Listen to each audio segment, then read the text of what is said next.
The video you are about to watch contains provocative and sensitive content that may be disturbing or upsetting to some viewers. Some scenes and statements may trigger strong emotions, including anger or discomfort. Viewer discretion is strongly advised. If you feel you are not emotionally prepared to watch such content, or if it may negatively affect your peace of mind, please scroll away and do not continue watching. This content is intended for awareness and informational purposes only. Here's a horror and a fact that your religious leaders, your teachers, and modern society definitely hid from you. If you have a weak stomach or if you're easily offended, scroll away right now, because what happened in the Arabian desert 1400 years ago is about to roast your reality. You've been told the story of a warrior, a man of light. But hidden deep within the primary Islamic records lies a trail of breadcrumbs so disturbing they point to a secret life Muhammad was never supposed to share. We are talking about the ultimate forbidden theory, that the founder of Islam was the first and most hidden gay icon of the desert. And trust me, the horror only gets crazier. Picture this, it's the 7th century, the middle of nowhere. The Arabian Peninsula at night isn't just dark, it's an ocean of absolute freezing terror. The air smells like cold iron, stale sweat, and the metallic tang of fear. There are no lights, no help, just you and the things that crawl in the dunes. It was a great time to be alive if you enjoyed the constant threat of having your soul snatched by a demonic entity before you hit the age of 25. This is the stage for our story. A secluded desert spot, a secret meeting, and a ritual that defies everything you think you know about prophetic behavior. Muhammad leads his most trusted companion, Abdullah ibn Masud, deep into the black heart of the wastes. Messenger of Allah, the camp is far behind us now. Why have we come so deep into the void?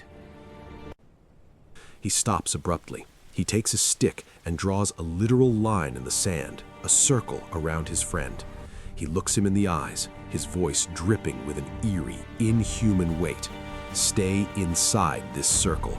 Do not cross this line, or you will perish.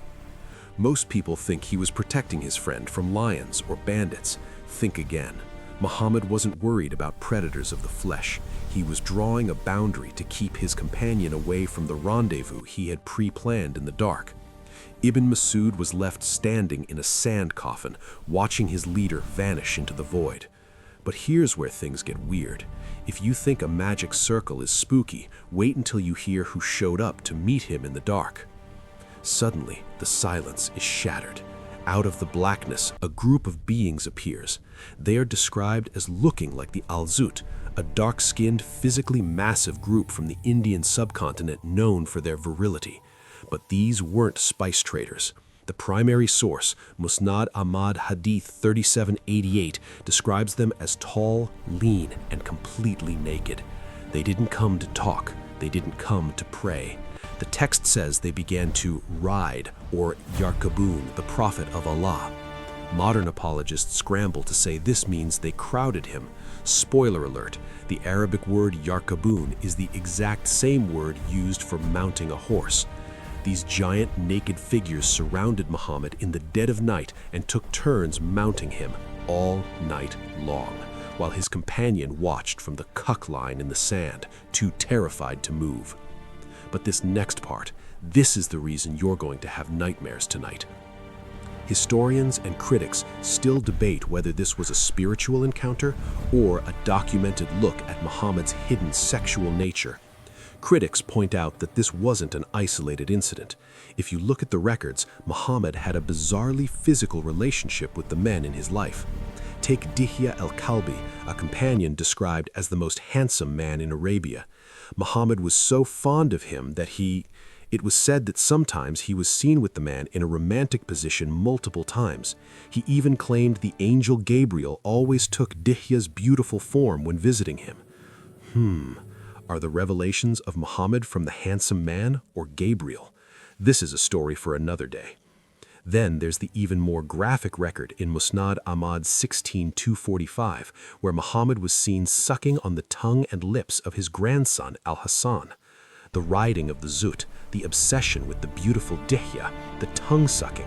Critics argued this points to a man who was the first secret gay leader of the Islamic world. The truth is a bloody mess of contradictions, and the authorities have spent 1,400 years trying to bury it. This is the moment everything went wrong, spectacularly wrong. Dawn breaks. The naked giants vanish like ghosts in the morning mist. Muhammad finally stumbles back to the circle. He isn't glowing with divine light. He isn't refreshed. He is in heavy, agonizing pain. He is limping. He is exhausted. He tells Ibn Masud that the Zutt injured and wounded him through their riding. He collapses and lays his head in his companion's lap, blacks out from the sheer physical trauma of what had been done to him all night. Wait, what? Since when does a holy revelation leave you limping and needing a lap nap to recover from the pain? But here's the tiny detail almost nobody notices. The real reason this story sounds like a horror movie isn't because it's a lost miracle. It's because it's a desperate cover-up. If you check modern Hadith collections, they label this story as weak or da'if. Why? Not because the chain of narrators is broken, because the story is too dangerous to be true. The Night of the Zutt is a glitch in the matrix. It's a preserved memory of something grotesque, a midnight ritual where Muhammad allegedly sought masculine strength from these naked men. Muhammad's followers later boasted he had the strength of 30 men in bed. Critics ask, did he get that strength from heaven, or did he collect it from those naked giants in the desert? They call it weak because if it's authentic, the foundation of their morality turns to ash. History isn't a fairy tale, it's a warning label. Sometimes the holy figures we are told to worship have shadows so deep they swallow the entire narrative.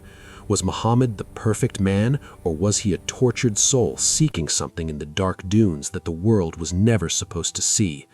History isn't just about what happened, it's about what they tried to make you forget. If you want to sleep less tonight, just wait for the next story. And whatever you do, keep your feet inside the circle, or you will be ridden on. Like, share, and subscribe.